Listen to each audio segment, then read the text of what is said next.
Most organizations overpay for Microsoft 365, but not because the licenses themselves are expensive. They overpay because they architect the platform like a simple email service instead of foundational infrastructure. You do not actually have a Microsoft 365 cost problem. What you have is an architectural omission. Here is the uncomfortable truth. Your tenant already contains more governance capability than most of your third-party security stack combined. You are essentially paying for everything twice. You pay once for the capability you already own, and then you pay again for a separate vendor to replace it. This is the SaaS paradox, and the cost of this redundancy compounds every single quarter. In this episode, we are going to examine why that happens. We will reframe Microsoft 365 not as a basic productivity utility, but as a distributed decision engine that governs identity, data, and workflow at scale. We are also going to walk through the architectural arbitrage, the hidden value gap that exists between what you license and what you actually engineer. By the end of this conversation, you will understand why consolidating your control plane is not about feature adoption. It is about capital reallocation. It is about redirecting the money you are currently hemorrhaging on operational flexibility toward your actual strategic initiatives. This is M365 FM. I'm Mirko Peters. Let's begin.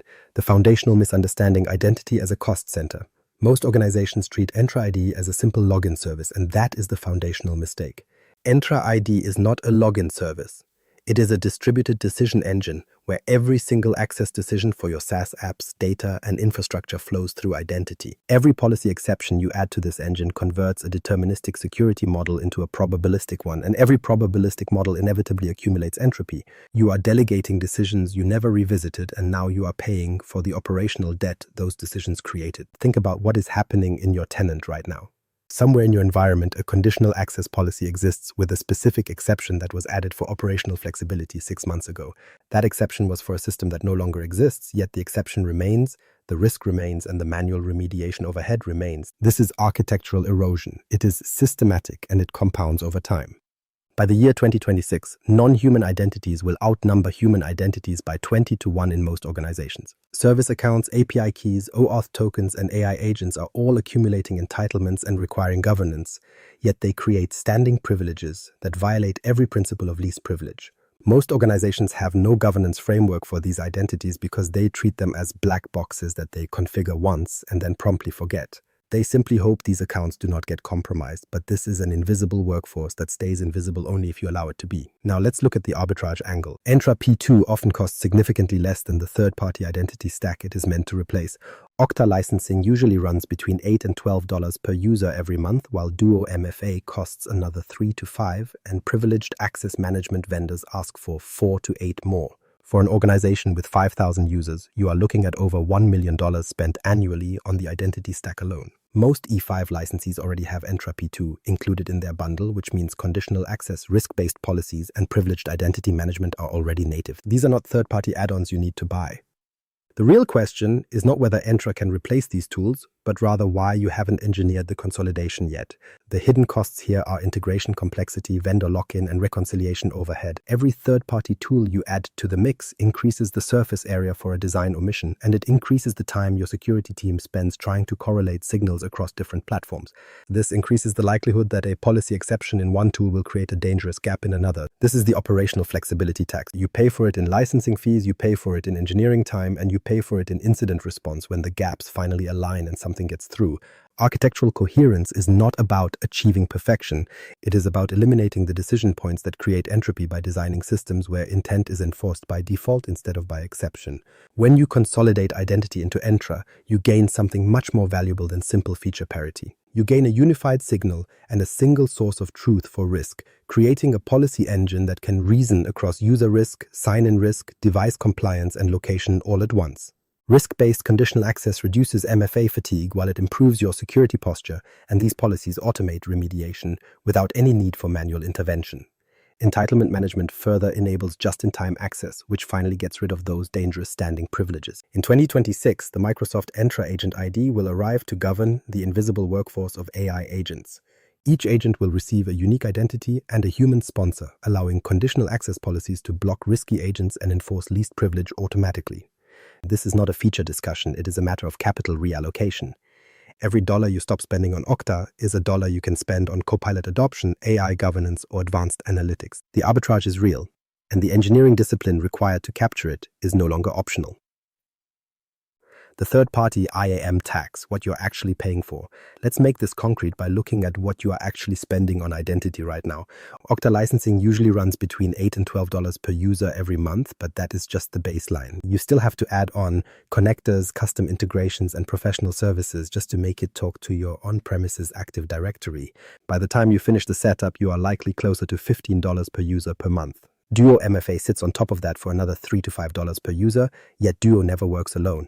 It requires integration with your applications, your VPNs, and your cloud infrastructure, which creates more integration work and more architectural complexity. Then you have to deal with privileged access management from vendors like CyberArk, Beyond Trust, or Pathlock. These tools cost $4 to $8 per user, and those prices climb even higher if you are managing thousands of service accounts or enforcing segregation of duties across SAP and Oracle. For a 5,000 user organization, the math is simple and devastating. You pay $8 for Okta, $4 for Duo, and $6 for PAM, which totals $18 per user every month. When you multiply $18 by 5,000 users over 12 months, you are spending $1,080,000 annually on the identity stack alone. Now you have to add the hidden costs like integration consulting and the inevitable vendor lock-in. You are paying for a professional services team that exists solely to keep these three platforms synchronized so they don't drift apart. The incident response overhead spikes when a policy exception in Okta fails to propagate to Duo, and suddenly your MFA enforcement has a massive gap. Most organizations fail to measure this hidden cost because they only focus on the licensing line item and the vendor invoices. They don't see the engineering time wasted, correlating signals across platforms, nor do they feel the security team's frustration when one system detects a risky sign-in that another system fails to enforce. This is the third-party IAM tax, and it compounds over time. Everything changes when you consolidate into Entra ID. Entra P2 is already included in Microsoft 365 E5, which means you likely already own the solution. Conditional access is native, risk-based policies are native, privileged identity management is native, and multi-factor authentication is native. You do not need to buy Duo separately, and you certainly do not need to pay for CyberArk if you are using PIM for just-in-time access. Consolidation is not about matching features one for one. It is about eliminating the integration surface entirely. You move toward one policy engine, one signal source, and one audit trail. For that same 5,000 user organization, moving identity into Entra eliminates the Okta contract, the Duo contract, and the standalone PAM tool. You can then redirect that $1 million every year toward initiatives that actually drive business value. But here is the uncomfortable truth. Most organizations that license E5 still pay for Okta, Duo, and CyberArk. Architectural consolidation requires engineering discipline that many teams want to avoid. It requires documenting why every single policy exception exists and performing quarterly reviews to eliminate exceptions that no longer serve your original intent. You have to treat identity governance as a first-class architectural concern rather than a simple compliance checkbox. The vendors have built their entire business models around this friction.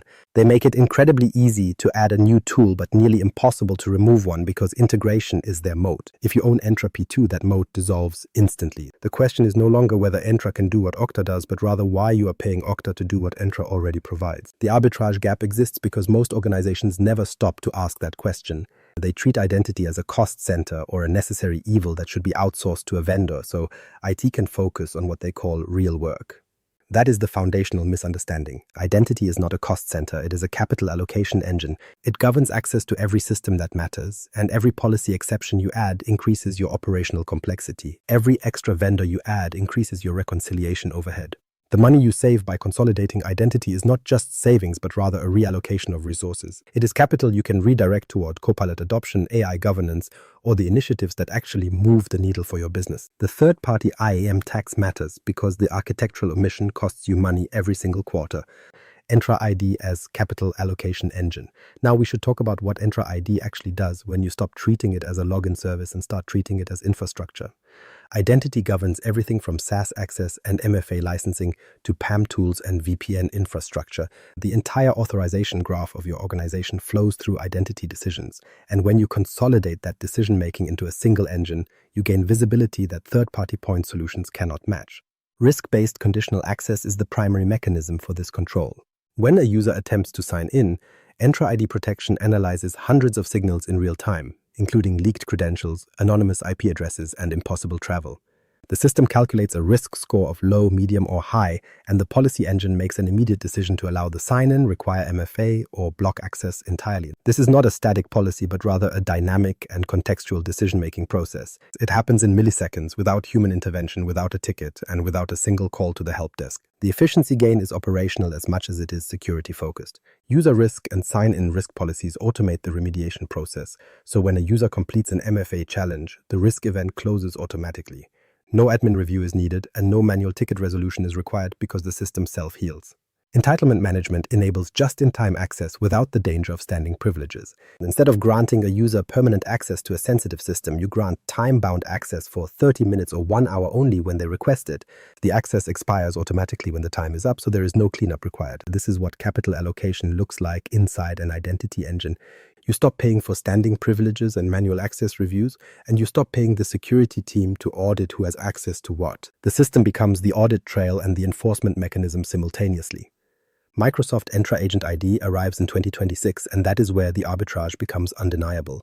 By 2026, non-human identities like service accounts, API keys, and AI agents will outnumber human identities by 20-1. Each one of these requires governance and lifecycle management, because each one represents a potential blast radius if it is compromised. Most organizations today have no governance framework for these agent identities. They accumulate entitlements over time until they become standing privileges that violate every principle of least privilege. These identities become invisible liabilities on your balance sheet. Entra Agent ID changes this by giving each agent a unique identity and a human sponsor. You can apply conditional access policies that enforce least privilege and use risk-based controls to block compromised agents automatically. Lifecycle workflows can then onboard and retire agents without any manual intervention from your team. This is not just a new feature, it is architectural sovereignty. It gives you the ability to govern the invisible workforce at scale and treat agents as first-class identities. You can finally enforce the same policy discipline on non-human access that you already enforce on human access. The cost impact here is profound. Organizations that implement Entra Agent ID eliminate the need for manual service account management and privileged access tools that were never designed for agents. You eliminate the security debt that accumulates when agents are treated as simple configuration rather than true identities. Access reviews with AI-driven insights achieve revocation rates of 20-30%, which is a massive improvement over the 2% seen in manual reviews. When you combine these insights with entitlement management, you eliminate standing privileges entirely. The system grants access only when it is needed and only for the duration required. This is the architectural shift from asking who can log in to asking who should have access for how long and under what conditions. The second question is much harder to answer, but once you encode it into policy, the system enforces it automatically. Every dollar you redirect from third-party IAM tools is a dollar you can spend on this architectural discipline. You can focus on documenting why policies exist and reviewing them quarterly to ensure they still work. You can finally treat identity governance as a strategic capability instead of a compliance checkbox. This is not about being a fan of Microsoft, it is about capital efficiency. Entra ID is a capital allocation engine that governs access, enforces policy, and automates remediation. If you own E5, you have already paid for this capability. The question is not whether you can afford to consolidate your identity stack. The real question is whether you can afford the cost of staying fragmented. The governance goldmine, Purview as risk liability reducer. We need to address the second pillar of architectural arbitrage, which remains even more invisible to the average stakeholder than identity. Most organizations are currently bleeding capital into a fragmented security stack by paying for third-party DLP, KSB tools, e-discovery vendors, and insider risk software. They then double down on this waste by hiring consultants during audit cycles to manually correlate logs across these disconnected platforms just to prove compliance to a regulator. The uncomfortable truth is that these organizations already own the solution through their E5 licensing. Microsoft Purview is not just a bundle of features like data loss prevention and insider risk management, but rather a native control plane that is already sitting idle in your environment. The arbitrage opportunity here extends far beyond the sticker price of the licenses because it targets the massive operational debt of audit preparation and incident investigation. A typical organization spends roughly 3 months preparing for a single audit cycle. They manually scrape logs from identity systems, attempt to stitch together DLP events from third-party vendors, and pay consulting firms hundreds of thousands of dollars to validate the narrative. When you consolidate this governance into Purview, that 3-month timeline often compresses into 3 weeks because the audit trail is already unified. This is not a minor optimization for the IT department. For a large enterprise running multiple audit cycles every year, Moving to a unified model can slash consulting costs by 60% and save hundreds of thousands in annual overhead. Beyond the efficiency gains, Purview serves as a mechanism to prevent the audit failure from occurring in the first place. As 82% of organizations rush to embed generative AI into their operations, they are simultaneously creating massive new vectors for data leakage. Purview acts as the control plane for this specific anxiety by providing continuous discovery and automated remediation through data security posture management. You can finally see which sensitive data is exposed to AI agents and enforce policies that prevent protected material from being uploaded to third-party tools. This is not a theoretical framework. Organizations are using endpoint DLP right now to stop sensitive data from leaking into ChatGPT, while communication compliance monitors risky interactions within teams. If a user attempts to paste a credit card number into a Copilot prompt, the system does not just log the event, it blocks the action and alerts the security team in real time. You are effectively building a liability reducer. By implementing these controls, you are creating a permanent record of reasonable precaution that serves as your primary defense when a regulator asks how you protected data in the age of AI. The average cost of a data breach has climbed to $4.45 million, and while regulatory fines for AI failures are still unpredictable, the legal landscape is tightening through the EU AI Act and new NIST standards. Many architects still cling to third-party DLP because they fundamentally misunderstand Purview's depth. The system uses over 350 built-in sensitive information types and machine learning classifiers that actually learn from your specific data patterns. It can identify credit card numbers inside images, or detect encrypted PII because it understands the context of the information it is scanning. By integrating sensitivity labeling, you allow the system to classify data once at the moment of creation. A file marked as confidential becomes architecturally incapable of being uploaded to an unauthorized AI tool or shared in a non-compliant Teams message. This is not about maintaining operational flexibility. It is about achieving a level of efficiency that eliminates the need for manual vendor reconciliation and expensive external engagements. Compliance should not be viewed as a cost center that drains resources. It is a cost avoidance engine. When you consolidate these functions into Purview, you transform governance from a reactive manual checkbox into a proactive architectural control. This is the governance goldmine, not because the software is cheaper, but because it removes the structural overhead that fragmented third-party tools inevitably create. The pharmaceutical case study, from complexity to control. To understand how this works in a production environment, we should look at a multinational pharmaceutical company with 3,000 users across 4 different countries. In a regulated industry like pharma, compliance requirements do not tolerate ambiguity, yet this organization was operating in a state of absolute architectural chaos. They were juggling multiple DLP vendors and inconsistent regional policies, which turned every 18-month audit cycle into a full-blown corporate crisis. The legal and security team spent hundreds of hours pulling manual logs while consultants billed by the hour to make sense of the noise. They were paying for a separate KSB, a standalone e-discovery SaaS, and an independent insider risk platform all running in parallel. This created a massive amount of reconciliation overhead where every system generated its own alerts that never quite matched the data from the others.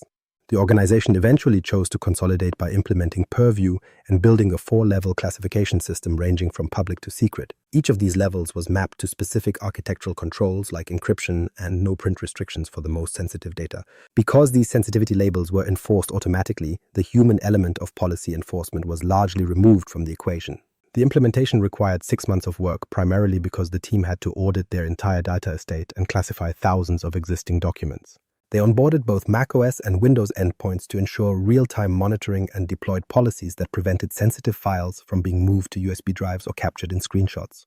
The result was 100% endpoint coverage and a 50% reduction in false positives because the controls were finally consistent across the entire enterprise. The financial impact of this shift was immediate and measurable. By eliminating 2 third-party DLP vendors, the company realized $400,000 in direct annual savings. Furthermore, they compressed their audit cycles from 18 months down to 6, which cut another $150,000 in consulting fees out of every cycle. The most significant change, however, was the elimination of the manual triage process.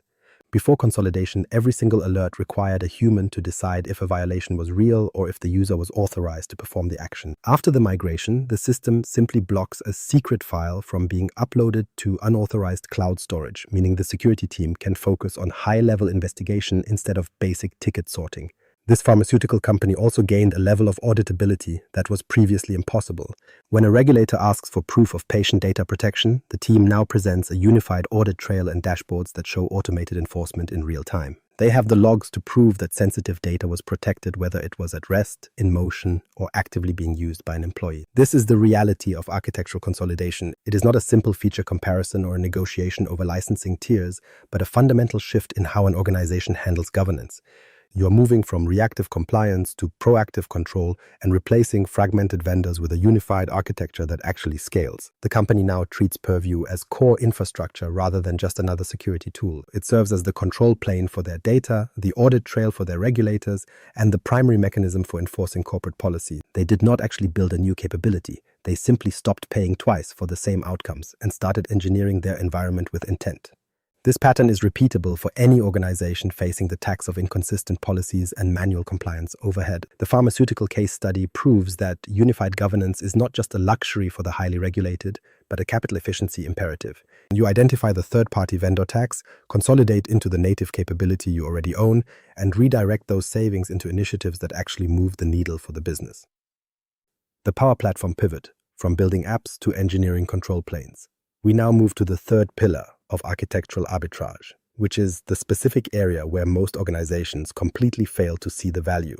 The common belief is that Power Platform exists for citizen developers. That narrative is a distraction. It is a marketing story that obscures the architectural reality of the system. In reality, Power Platform is a tool for removing operational drag. Most organizations are currently paying for 3 incompatible layers of friction at the same time. They pay for ServiceNow modules, they pay for various workflow SaaS tools, and they pay to maintain a low-value engineering backlog. They hire expensive developers to build basic approval workflows while licensing separate platforms to automate those same processes. Meanwhile, they keep legacy systems on life support because the cost of replacement seems higher than the cost of the status quo. All the while, Power Automate sits idle in their tenant. It is already included in the E5 license and is fully capable of handling the majority of these enterprise workflows. Organizations treat it like a toy for business users rather than the infrastructure for process automation that it actually is. This is where the arbitrage lives. One organization managed to reduce their data validation staffing from over 100 people down to just a few by using generative AI and Power Automate. They didn't achieve this by hiring more developers or writing custom code, but by consolidating their workflow logic into automated processes. They treated Power Automate as a capital allocation tool instead of just another feature. The RPA market is projected to hit $28 billion by 2026, and that growth reflects a real need to automate at scale. However, most of that capital flows towards specialized RPA vendors like UiPath, Automation Anywhere, or Blue Prism. These are infrastructure-heavy platforms designed specifically to bolt onto legacy systems. These vendors operate on a cost model that is fundamentally different from the Power Platform. UiPath charges for individual robots, orchestrator licenses, and the underlying infrastructure, which makes the upfront capital expenditure massive. Once that infrastructure is in place, the cost per operation might approach zero, but you have to pay a heavy tax just to start. Power Automate uses a per-process pricing model that is both predictable and scalable. You are paying for the pipeline itself rather than the transaction volume, which creates a different set of economic incentives for the architect. While specialized RPA might be cheaper for high-volume, repetitive tasks, most enterprise workflows are actually mid-volume and highly variable. They are seasonal and prone to frequent changes in business logic. Power Automate handles this volatility better because you define a workflow and deploy it without an infrastructure redesign. If the business process changes, you simply update the logic and redeploy the flow. There is also a hidden cost that most organizations ignore, which is integration complexity. When ServiceNow talks to an ERP through custom APIs and a separate SaaS tool talks to ServiceNow through another integration, you create a web of failure points. Every one of those connections requires manual maintenance and creates reconciliation overhead. Power Platform reduces this surface area by offering over 1,000 pre-built connectors. It provides native integration with Microsoft 365, Dynamics, Azure, and Fabric, and these connectors are maintained by Microsoft. When updates happen, they are managed automatically, meaning you no longer need to hire integration specialists just to maintain the glue holding your systems together. This is the control plane aspect of the platform. Power Platform becomes the orchestration layer where business logic lives and where automation is enforced. You stop building isolated applications and start engineering processes. Instead of hiring developers for custom code, you redirect that talent toward process optimization.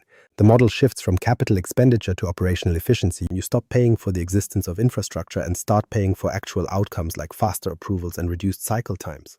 Organizations that implement Power Platforms strategically see massive labor cost reductions. We have seen 120 manual processes automated, allowing 6 full-time employees to be reassigned to higher value work. This resulted in nearly $400,000 in annual savings that came from operational efficiency rather than licensing. Most organizations never capture this value because they view the platform as a way to empower business users. That isn't necessarily wrong, but it misses the arbitrage. The real value is in process consolidation and the elimination of the operational drag that accumulates when you manage a business through email and spreadsheets. Power Platform is infrastructure. It is the control plane for your automation. When you stop treating it as a development tool and start seeing it as a capital allocation engine, the value becomes undeniable. The workflow debt reality, what manual processes actually cost. Most organizations do not measure operational drag because they live inside of it every day. They accept friction as a natural state of being, but that is a foundational mistake. Right now, your organization is likely using spreadsheets to manage approvals and email chains to route critical requests. People are manually copying data from one system to another or entering the same information into multiple databases. They are waiting for a human to review a form before the next step can even begin. This is workflow debt. It is an expensive liability that never appears on a balance sheet, but it erodes your margins nonetheless. Consider the example of approval workflows. Most enterprises run hundreds of these for purchase requests, expense reports, and access permissions. Someone submits a request, it sits in an inbox, and days or weeks pass while it moves through a chain of managers. The cost of this behavior is staggering. One organization managed 120 manual approval processes using 6 full-time employees whose entire job was tracking status and chasing signatures. The annual labor cost for those 6 people was over $700,000, and that doesn't even account for benefits or overhead. The cycle time for a typical approval was 5 to 7 days, meaning a request submitted on Monday might not be finished until the following Friday. This delay happened because approvers were in meetings or the request simply got buried in a crowded inbox. There were no automated reminders and no visibility into where the request was actually stuck. The error rate was also a major factor, as nearly 15% of these manual approvals contained data quality issues. Incorrect amounts or missing justifications had to be caught downstream during an audit, but by then, the bad data had already propagated through the system. The audit risk was the final piece of the debt. Manual processes leave broken audit trails consisting of fragmented email chains and spreadsheets that nobody understands. There is no proof that the right people reviewed the request or that segregation of duties was actually enforced. Power Automate changes this entire dynamic. Those same 120 approval processes can be automated so that 60% of them require no human intervention at all. A workflow can validate a submission against policy rules and approve it automatically if it falls under a certain threshold. If it requires a human, the manager receives a notification in Teams with all the context they need to make a decision immediately. The cycle time drops from a week down to less than 24 hours because the manual routing is gone. The error rate also approaches 0 because the form enforces data validation before the request even enters the workflow. The system simply prevents bad data from entering the environment. The audit trail becomes a byproduct of the process. Every step is logged automatically, including who submitted the request and which policy rules were applied. The system itself becomes the evidence, which eliminates the need for manual spreadsheets. This shift drops the labor cost by hundreds of thousands of dollars every year. You no longer need a team to manage email chains. You only need one person to monitor the system and handle exceptions. That person is now spending their time on optimization rather than triage. This is the reality of workflow debt. It isn't just about the salary of the people involved, but the cycle time, the error rate, and the audit risk. It is the drag that accumulates when you use tools that were never designed for process management. Most organizations tolerate this because they don't realize that Power Automate is already licensed and ready to handle these tasks. The arbitrage is in recognizing that workflow debt is actually capital that can be reallocated to better things. Every dollar you spend on manual process management is a dollar you aren't spending on strategic growth. When you consolidate your automation into Power Automate, you eliminate that drag and compress your cycle times. This is not a technology discussion. This is a matter of capital efficiency. Automation is not a luxury or a nice-to-have feature. It is a financial imperative for the modern enterprise. The Copilot efficiency gap, paying for AI, getting a spell checker. This is where the narrative becomes uncomfortable, largely because Copilot is the most visible component of the entire Microsoft 365 stack. It is the product executives hear about at conferences and the primary justification used to sell the cost of E5 licensing to the board. The reality is that most organizations are using it wrong. Currently, 15 million paid Copilot seats exist among 450 million commercial users, which represents a mere 3% adoption rate. That is 3% in organizations that have already committed to E5, already granted access, and already paid for the capability. When the UK government ran a pilot with 20,000 users, they measured a time savings of 26 minutes per person every day. That is a significant, tangible result that translates into thousands of recovered hours annually when scaled across a large workforce.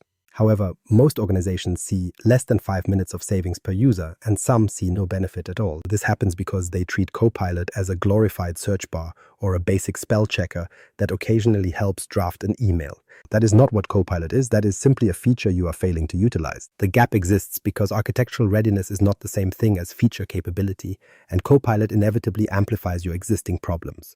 If your SharePoint is a disorganized mess, your data is unclassified, and your permissions are overshared, Copilot becomes an engine for chaos. It surfaces the mess and makes every underlying problem visible, which usually leads to organizations panicking and disabling the tool entirely. Here is the uncomfortable truth. Copilot ROI sits at 353% for small businesses, but it drops to 116% for large enterprises. Large enterprises struggle because they possess more data, more governance complexity, and a staggering amount of configuration debt. When you layer Copilot on top of architectural debt, you do not actually receive productivity gains. You simply gain visibility into that debt. And visibility is not a value proposition, it is a warning sign. The organizations seeing real returns are the ones that perform the groundwork first by cleaning their data and enforcing strict DLP policies. They classified their sensitive information and governed access long before deployment, building a control plane that allows Copilot to act as a true accelerant. Most organizations skip this foundational work and then wonder why their adoption rates are low or why the promised time savings never materialize. The efficiency gap is not a failure of the AI, it is an architectural failure. Copilot is actually working exactly as it was designed to work by grounding responses in your data and respecting your existing access controls. If those controls are a disaster, Copilot simply exposes the disaster. This is why Copilot cannot function as your primary arbitrage engine. It is not the tool that generates capital to reallocate, but rather the accelerant that multiplies the value of the control plane you have already constructed. You should not deploy Copilot to save money. You deploy it to accelerate outcomes after you have addressed your architectural debt. Once you have consolidated identity and unified your governance, you can finally eliminate the workflow debt that holds the organization back. Organizations paying $30 per user every month for idle licenses are paying for a future they are not yet ready to inhabit. They are paying for high-speed acceleration when they haven't even finished building the foundation. This is the essence of the Copilot efficiency gap. The tool is not inefficient, but most organizations lack the architectural discipline required to make it effective. Idle licenses represent $360 of wasted capital per user every year, which is money that could be redirected toward Entra consolidation or purview governance. The real question is not whether the AI is valuable, but whether your control plane is robust enough to support it. You have to ask if your data is clean, your governance is tight, and your permissions are sufficiently constrained. If the answer is no, then Copilot is just expensive noise, and you are paying for AI that cannot operate safely within your environment. If the answer is yes, then Copilot becomes the accelerant that justifies your entire Microsoft 365 investment. It serves as the layer sitting on top of a well-engineered system that multiplies the value of every engineering decision you made. This is the architectural truth. Copilot is not the arbitrage, it is the outcome of it.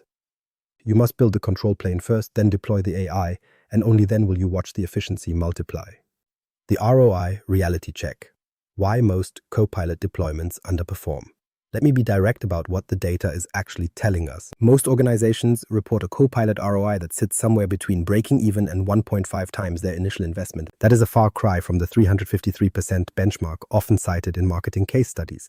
This gap does not exist because the technology is broken. It exists because the organizations deploying it are broken, and the AI is simply exposing the fractures. The pattern is predictable. An organization licenses Copilot and runs a small pilot with early adopters who are already comfortable with AI. These people usually have clean data and understand how to prompt effectively, so their results show 40% time savings on content creation and meeting summaries. The organization sees these localized results and decides to roll the tool out to the entire department, but that is when the numbers suddenly collapse. The broader population does not have clean data, their SharePoint environments are chaotic, and their files are often misclassified or overshared. When Copilot tries to ground its responses in that organizational data, it finds contradictions and sensitive information that should have been archived years ago. The organization then blames the feature or the AI itself. But the problem is that they tried to build a high-performance system on top of architectural debt. The root cause of this failure generally stems from one of three specific areas. First, misaligned data governance leads to SharePoint sites filled with duplicate files and conflicting versions without any retention policy.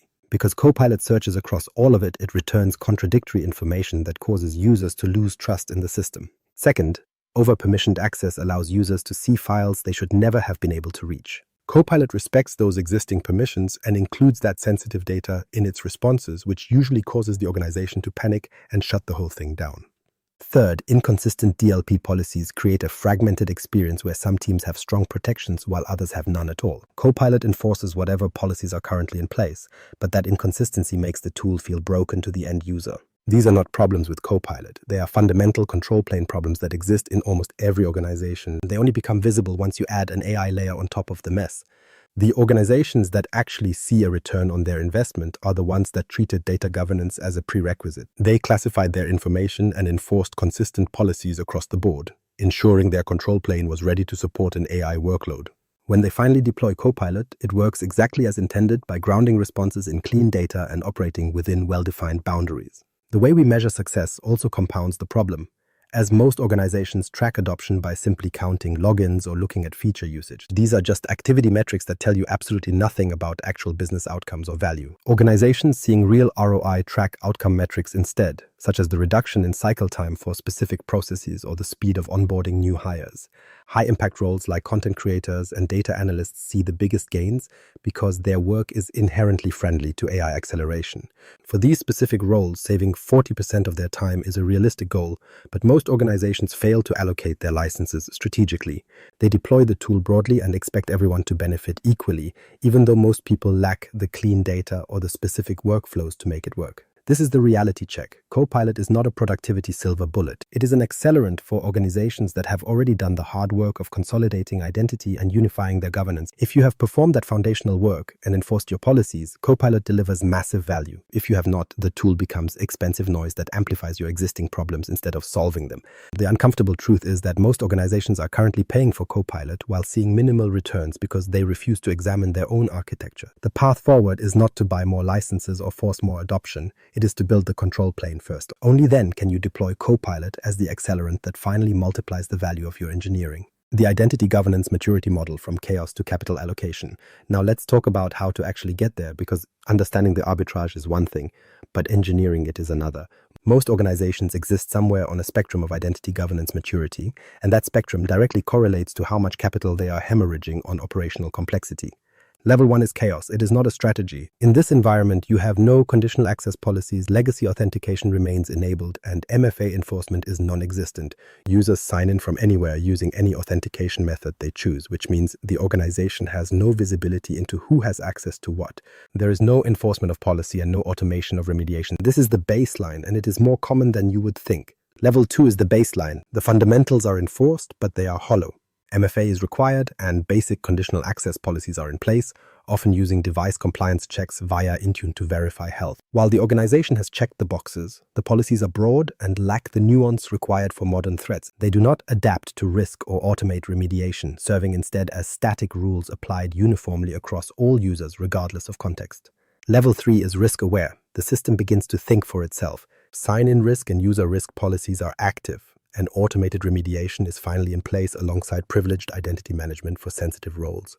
The organization has moved beyond static policy by using risk signals to make dynamic access decisions in real time. When a risky sign-in is detected, the system requires MFA automatically, and when a user account is compromised, the system forces a password reset without human intervention. The security team is no longer manually reviewing every alert because the architecture handles the noise. Level 4 is adaptive. Standing privileges are eliminated. This level introduces AI-driven risk scoring, just-in-time access, and deep entitlement management integration to optimize the user experience. The organization has moved beyond simple policy enforcement and now grants access only when needed and only for the duration required. By learning from user behavior and adjusting policy based on patterns, the system removes the permanent access that attackers crave. Level 5 is orchestrated.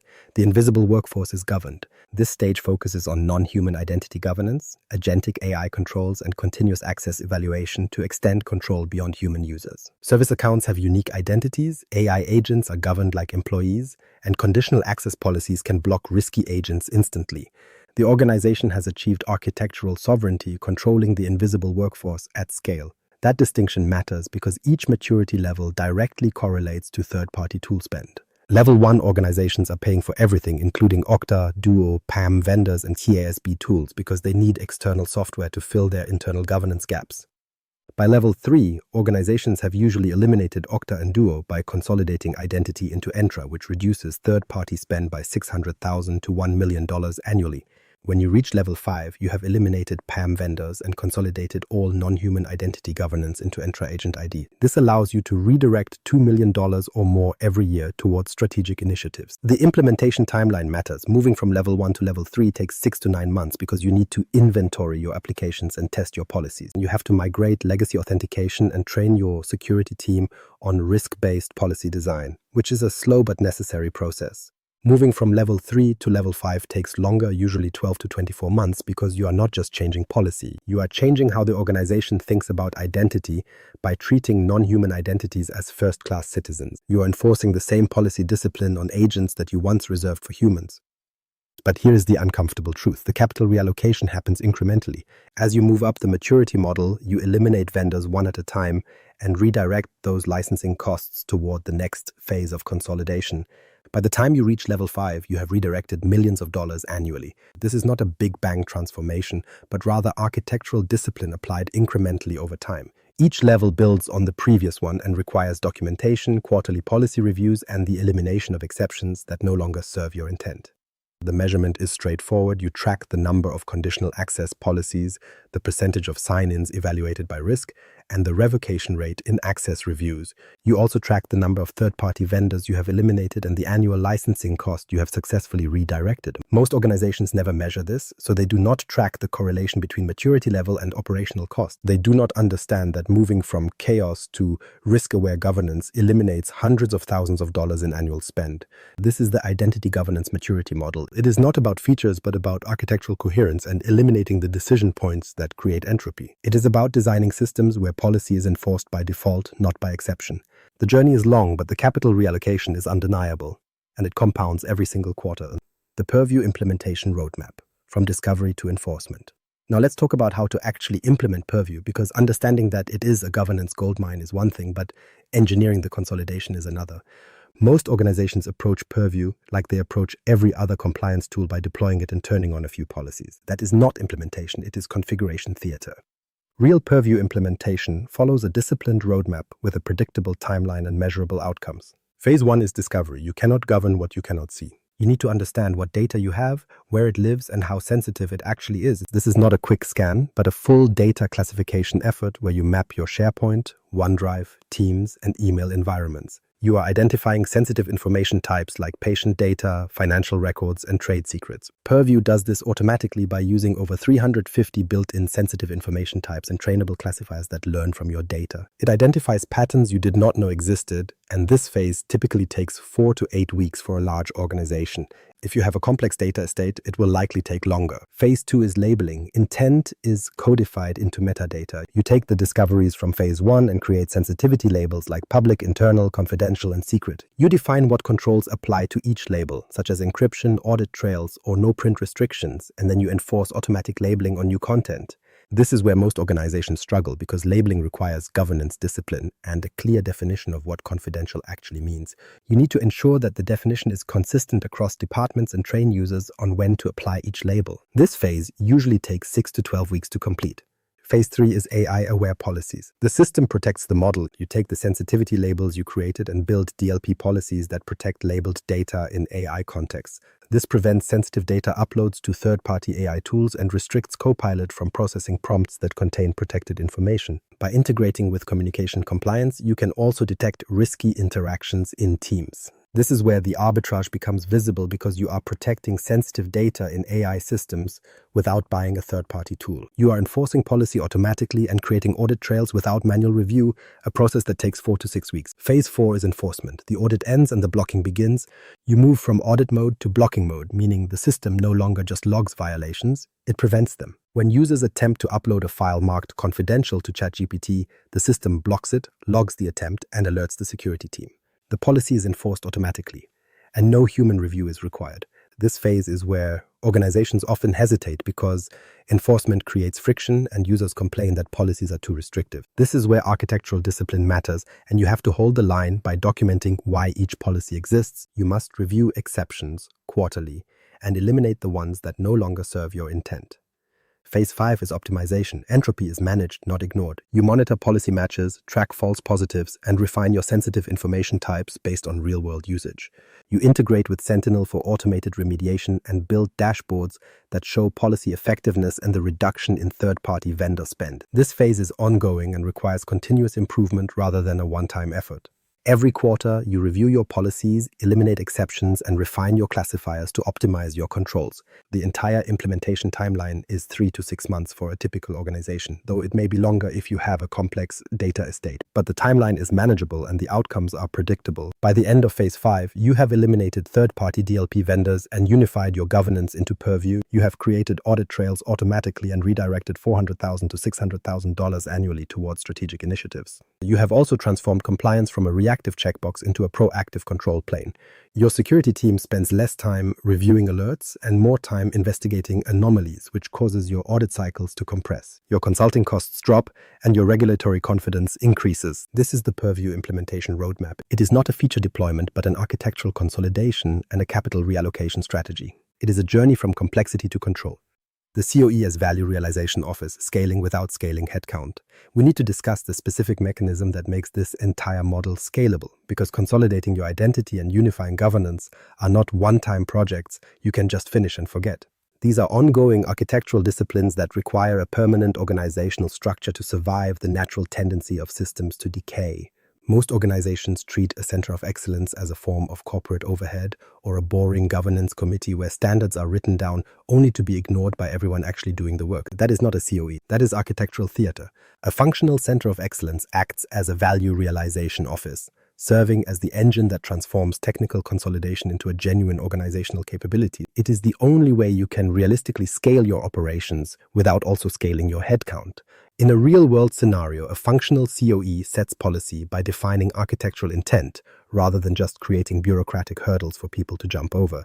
You have to ask why a policy exists, what specific problem it solves, and what would actually break if that policy were removed tomorrow. Every single policy requires a documented rationale that the team reviews every quarter, and if that reasoning no longer applies to the current environment, the policy is deleted immediately. This office empowers your citizen developers by giving them clear boundaries instead of unlimited freedom, which actually helps them move faster within a safe environment. You tell them exactly what they can build, where the approval workflows sit, and how the support structure functions so they can innovate without accidentally creating a security crisis. Education is not a one-time onboarding event, but a continuous process, because new features arrive and new threats emerge every single month. The COE ensures the organization stays current by documenting best practices and making sure every user understands how to use the platform without compromising the control plane. Instead of tracking meaningless activity metrics, the COE monitors business outcomes like how many manual processes were automated or how much third-party vendor spend was eliminated from the budget. They track these hard numbers and report them to leadership, using that data to justify why the organization should continue investing in the platform. Policy exceptions are handled with extreme caution because every exception you grant acts as an entropy generator that adds complexity to the system. When someone requests an exception, the COE determines if it is a legitimate one-off case or if it actually points to a fundamental gap in the existing policy. If the request is truly unique, they grant it with heavy logging, but if it reveals a policy flaw, they update the global standard and eliminate the exception entirely. This is exactly where most organizations fail because they allow exceptions to accumulate until the original policy loses all its meaning. After 2 years of special cases, you are left with a fragmented environment that nobody understands.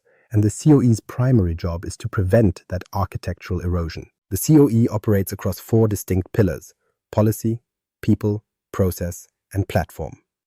The policy pillar defines your standards for things like Power Automate coding, data classification, and security requirements, all of which are reviewed quarterly to ensure they evolve as the organization learns. The people pillar focuses on building a community through training programs and champion networks, creating a culture where users can ask questions and learn from their peers without fear of making a mistake. The process pillar manages the actual workflow of the platform, defining how a user requests a new environment or how a solution moves from a development sandbox into a production state. These processes are automated whenever possible and are constantly refined to remove any friction that might tempt a user to bypass the system. The platform pillar handles capacity management by forecasting demand for compute, storage, and AI credits so the organization can purchase resources strategically. By monitoring usage and preventing runaway costs, the COE ensures the platform remains available and performant exactly when the business needs it most. What makes this a value realization office are the maturity metrics, as mature QoEs typically see 67% faster solution delivery and a 72% improvement in security compliance.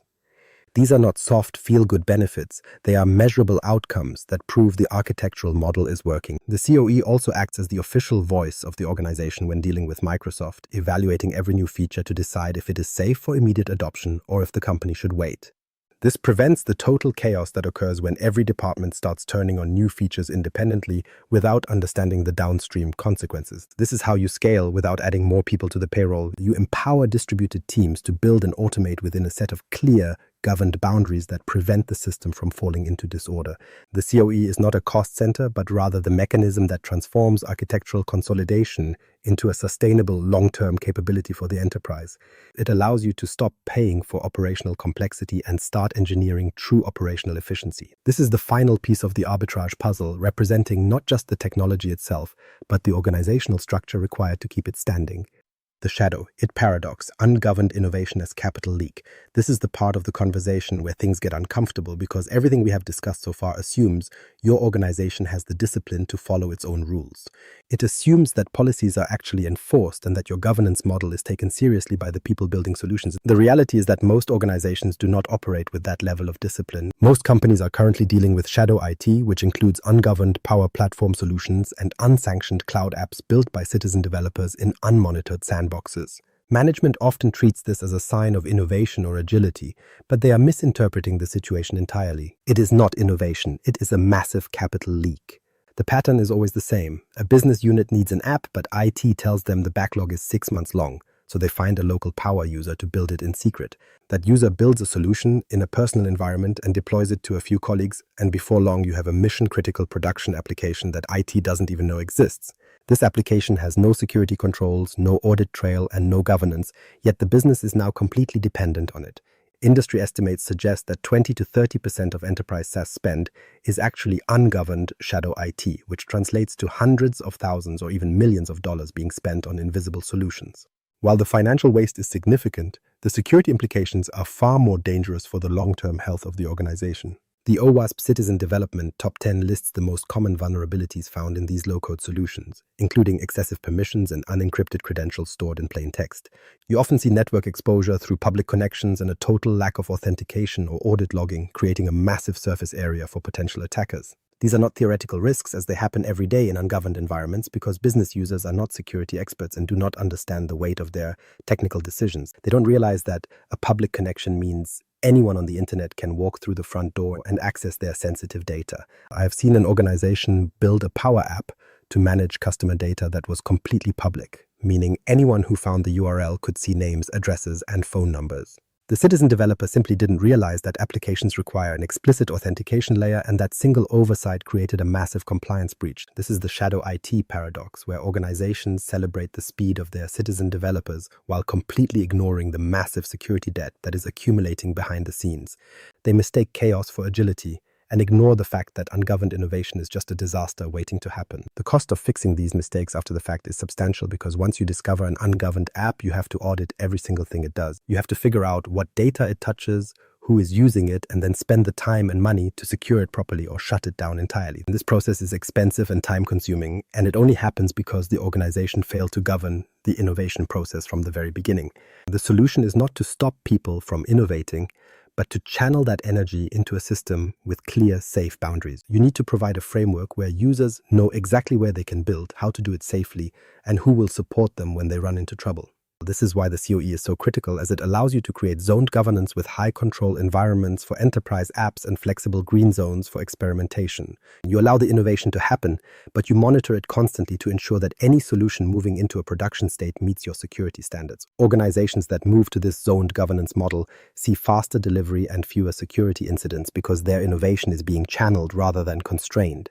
The paradox disappears when you realize that control is actually the foundation of scalable innovation, not the enemy of it. When you know your developers are building within safe boundaries and that every application is being monitored, you can finally scale your citizen development with actual confidence. If you don't have that control in place, you aren't scaling innovation at all. You are just scaling your risk. The non-human identity crisis, agents as capital allocation problem. By 2026, non-human identities will outnumber human users by 20 to 1 in most organizations. We are talking about service accounts, API keys, OAuth tokens, and AI agents.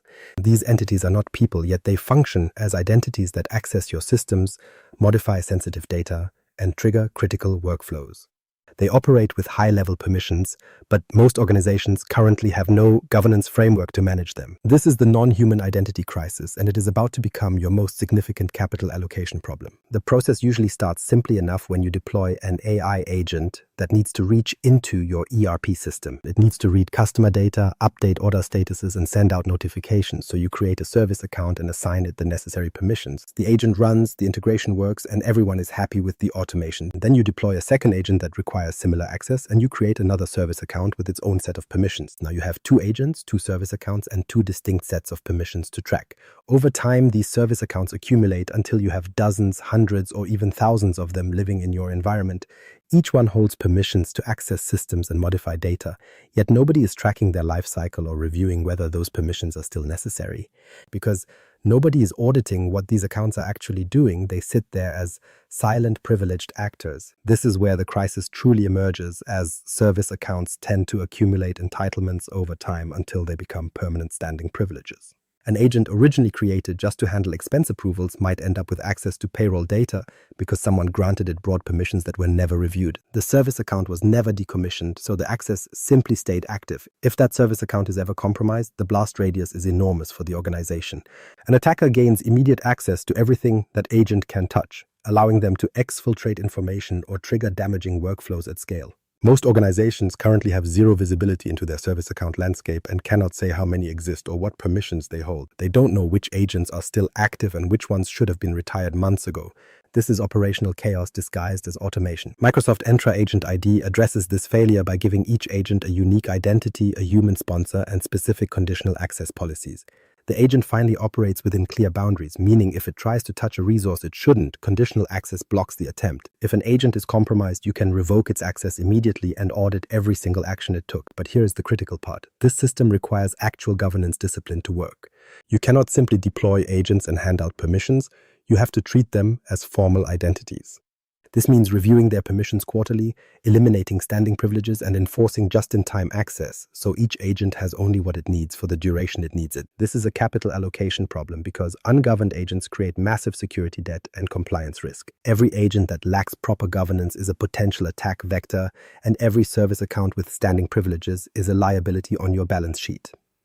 Organizations that implement Entra Agent ID properly see dramatic improvements because they finally gain visibility into their agent landscape. They enforce least privilege, eliminate standing access, and create the audit trails necessary to reduce the blast radius of a potential compromise.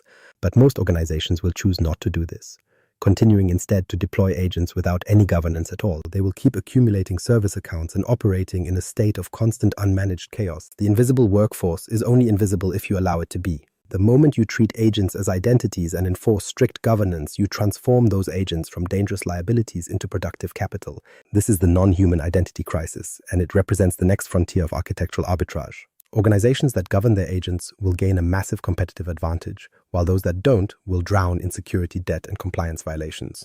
The choice is between architectural discipline or operational chaos, and there is no middle ground.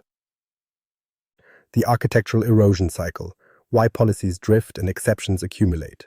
Building a control plane is one thing, but sustaining it over time is where most organizations eventually fail. Architectural erosion is the gradual degradation of your security posture caused by policy exceptions and configuration drift. It might sound like an abstract concept, but it is actually one of the most expensive problems in enterprise IT today. It usually starts when you deploy your initial conditional access policies to enforce MFA and block legacy authentication. The policies are clear, the intent is well documented, and everyone in the building understands why these rules exist. Then the first request for an exception arrives from a team using a legacy system that can't support modern authentication. They ask for an exception just for that one app, promising it is only temporary, so you grant it and tell yourself you'll review it in 3 months. 3 months pass, and the exception is still there because nobody bothered to revisit the configuration. Even if the legacy system is eventually decommissioned, the exception remains in your environment because nobody remembered to hit delete. Then another exception arrives, followed by another, and then another. Each one is documented as a temporary fix, but each one is eventually forgotten by the team that implemented it. After 18 months of this, 40 to 60% of your conditional access policies will contain exceptions that no longer serve any valid purpose. You have effectively created a probabilistic security model where every policy has caveats and special cases that make the original intent ambiguous. This is architectural erosion, and the costs are substantial. Missing policies create obvious gaps that you can easily see and measure, like a system that should require MFA but doesn't. You see the gap and you fix it. Drifting policies are much more dangerous because they create ambiguity. A policy might still exist on paper, but if it's riddled with exceptions for legacy systems, contractors, and service accounts, it effectively means nothing.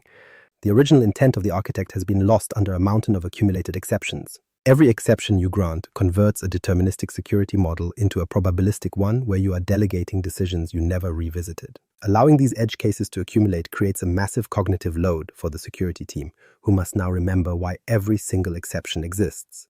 This is not a security strategy, it is just chaos disguised as a policy. Organizations accumulate these exceptions because they lack the discipline required for quarterly policy reviews and automated compliance scanning. They don't have sentinel alerting set up to catch policy deviations, so they lack the basic mechanisms that prevent drift from happening.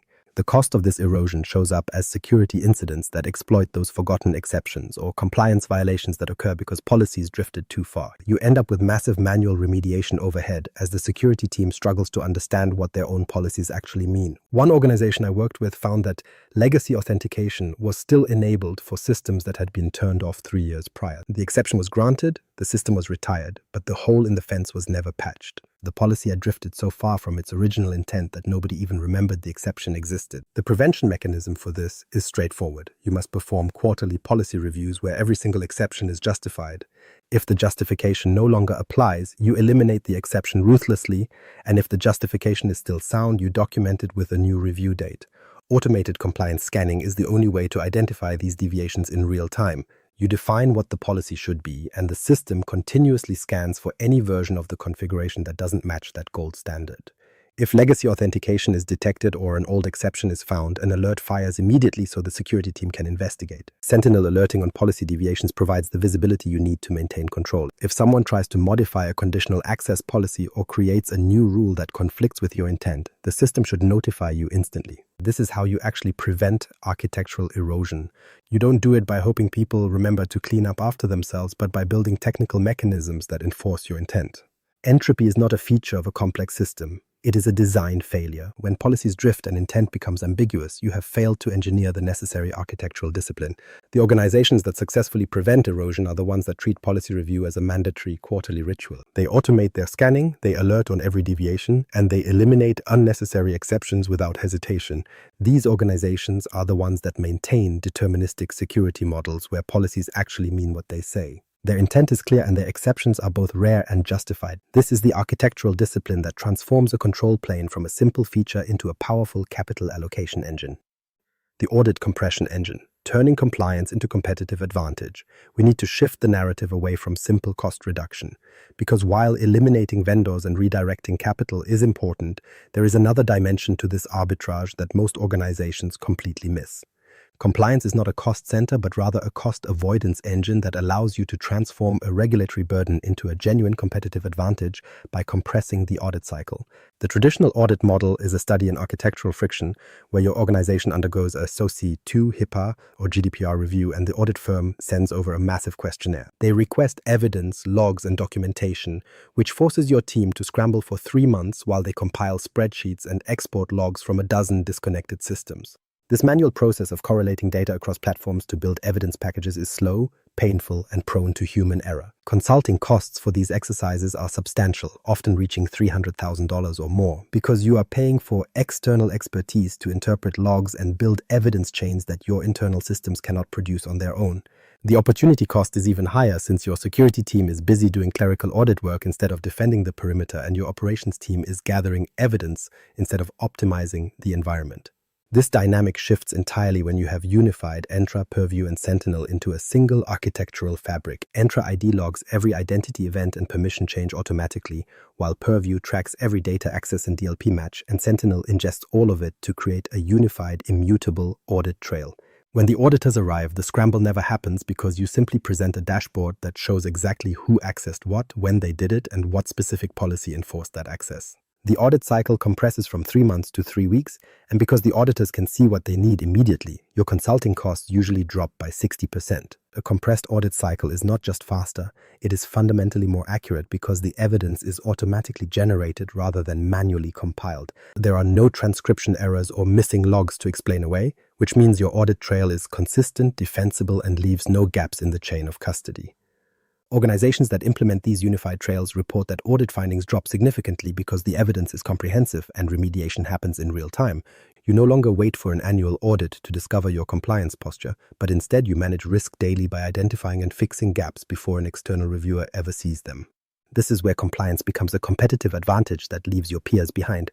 While your competitors are still wasting a quarter of their year on audit prep, you have already moved on to strategic work because your controls are a continuous architectural property of your systems.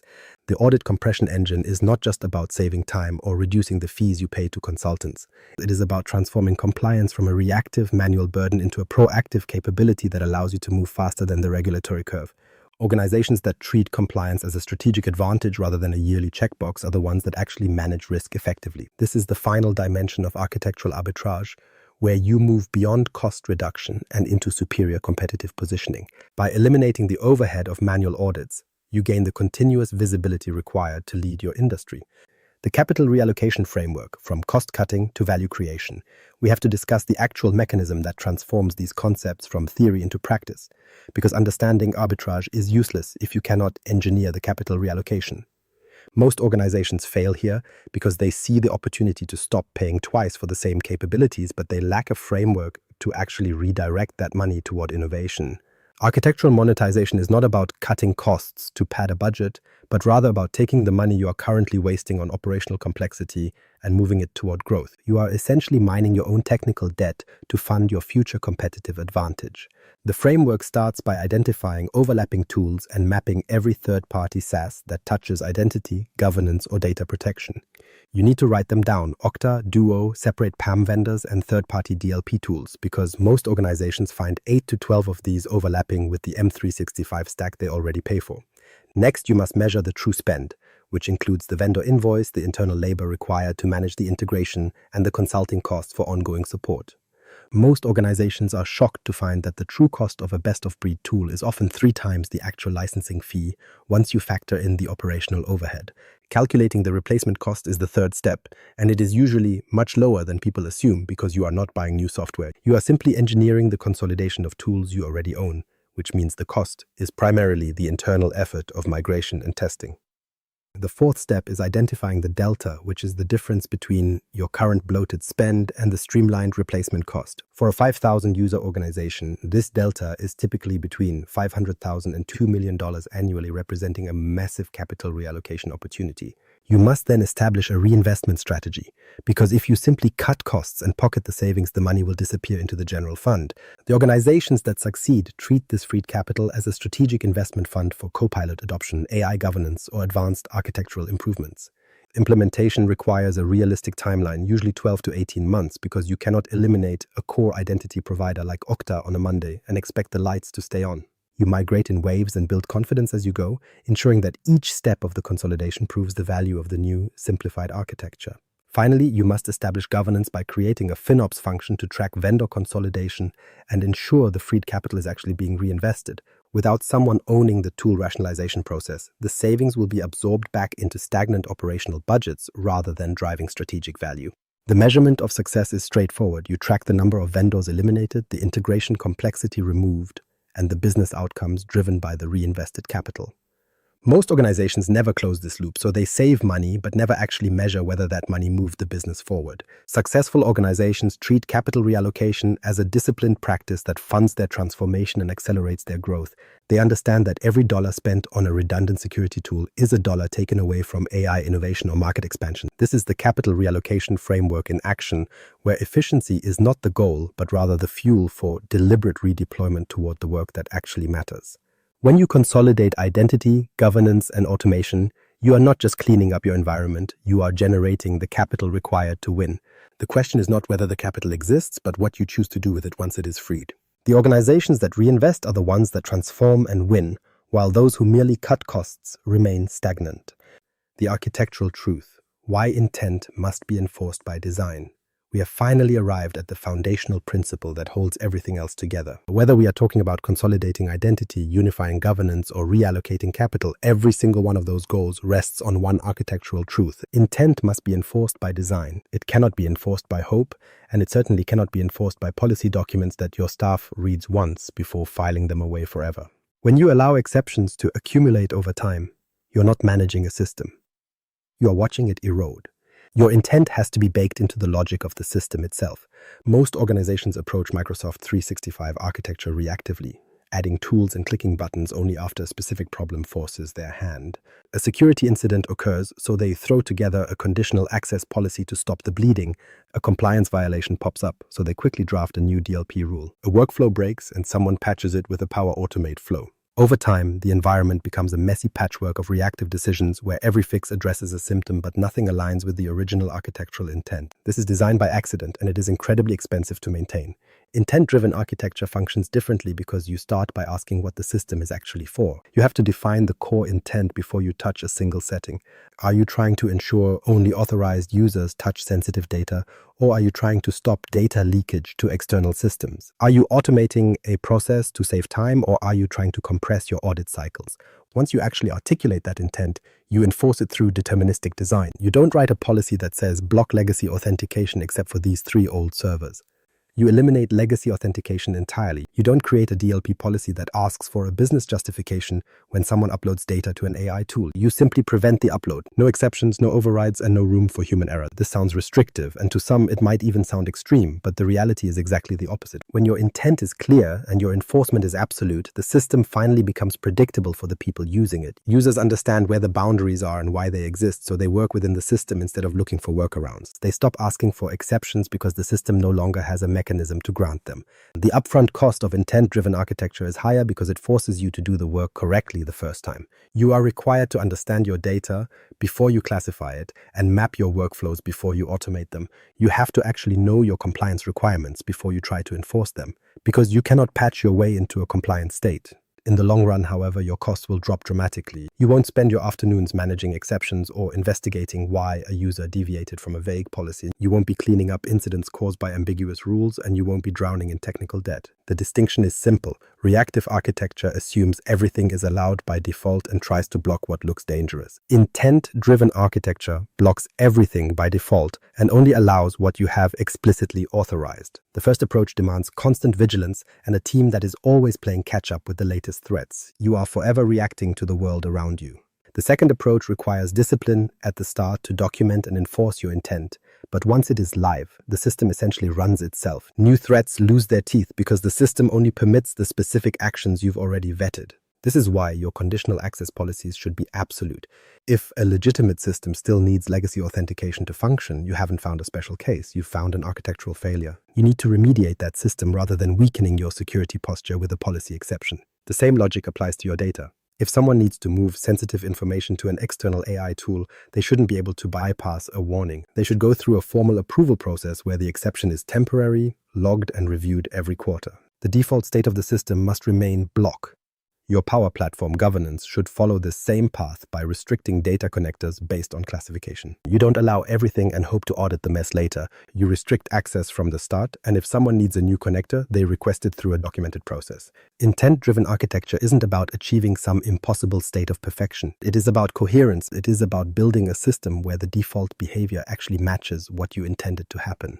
Organizations that treat architecture as a discipline are the ones that eliminate exceptions ruthlessly and review their logic quarterly. These organizations don't struggle with technical debt or policy drift because they operate with total clarity. They have built a predictable environment that can actually handle growth. This is the architectural truth. Design is not about being perfect, it is about being coherent. Coherence is the only thing that allows you to scale. The 2026 inflection point, why now matters. Every concept we've covered, from identity consolidation to capital reallocation, is heading toward a massive inflection point in 2026. Organizations that take action now will walk away with a massive competitive advantage. Those that choose to wait will eventually be forced into consolidation by intense regulatory pressure and platform changes. The landscape shifts significantly in 2026 when the Microsoft Entra Agent ID officially launches. This isn't just another minor feature update. It is the primary mechanism for governing an invisible workforce at scale. Every AI agent will require a unique identity, a human sponsor, and a set of conditional access policies to function. This won't be an optional configuration, but an architectural necessity, and companies that haven't fixed their identity governance will be left scrambling. By June 30, 2026, security defaults will become mandatory for all new tenants, which means MFA enforcement for admins and risk-based policies for everyone else. Organizations that have been dragging their feet on MFA migration will find themselves facing forced changes and potential service disruptions. They will be forced to move on Microsoft's timeline, not their own. The enforcement of legacy authentication deprecation also hits a wall on October 1st, 2026. When SMTP, IMAP4, and POP3 finally stop working, any organization still clinging to basic authentication will lose connectivity instantly. Printers will stop printing, scanners will stop scanning, and old line of business apps will simply break. This isn't a suggestion or a best practice, it is a hard enforcement date. At the same time, Purview AI integration will reach general availability, bringing real-time analytics and data security management to AI systems. If you haven't prepared your data governance by then, you will have massive visibility gaps. You won't know what sensitive data your AI is consuming, and you won't be able to prove you are following new AI regulations. We are also seeing Copilot move into agentic workflows, where it shifts from a simple chat interface to an autonomous agent. These agents will be scheduling meetings, drafting sensitive documents, and triggering complex workflows on their own. If you haven't built a solid control plane, this will result in absolute chaos.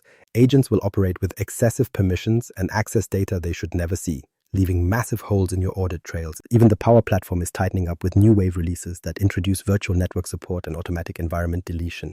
Organizations that lack a governance framework will struggle to use these features effectively because they won't have the discipline to enforce them. Right now, the readiness gap is wider than most people realize. Most enterprises are currently 18 months behind the architectural curve, lacking consolidated identities and unified governance.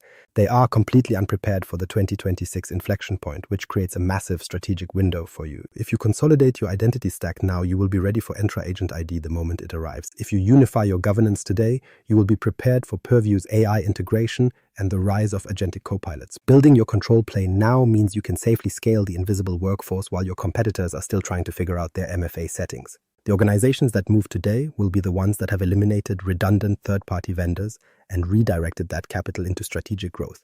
They will have a system that is ready for the future of AI. The organizations that wait will face forced consolidation, regulatory fines, and security incidents caused by ungoverned agents. The technology is already here and the deadlines are set. The only real question left is whether your architecture is ready to handle them. The invisible tenant. Your Microsoft 365 tenant is not a cost center, and it is certainly not just a place to host email. It is a control plane that governs your identity, your data, and your entire workflow. Most organizations treat it like a utility, but that is a design omission that costs you every single day. The architectural truth is simple. Consolidating your identity, governance, and automation can redirect $500,000 to $2 million annually towards strategic initiatives. This shift creates architectural coherence and predictable security while fueling scalable innovation. Your next step is straightforward. Run a license-to-tool overlap audit this week and inventory every third-party SaaS tool touching your identity, DLP, or workflow. Map those tools directly to your E5 stack to calculate the delta. That delta represents your capital reallocation opportunity. The final outcome is architectural sovereignty. You stop paying twice for the same capabilities, and you finally start engineering your capital allocation. Connect with me on LinkedIn to discuss your next architectural truth. Please leave a review for this podcast, as it helps us reach more architects who are ready to stop paying twice.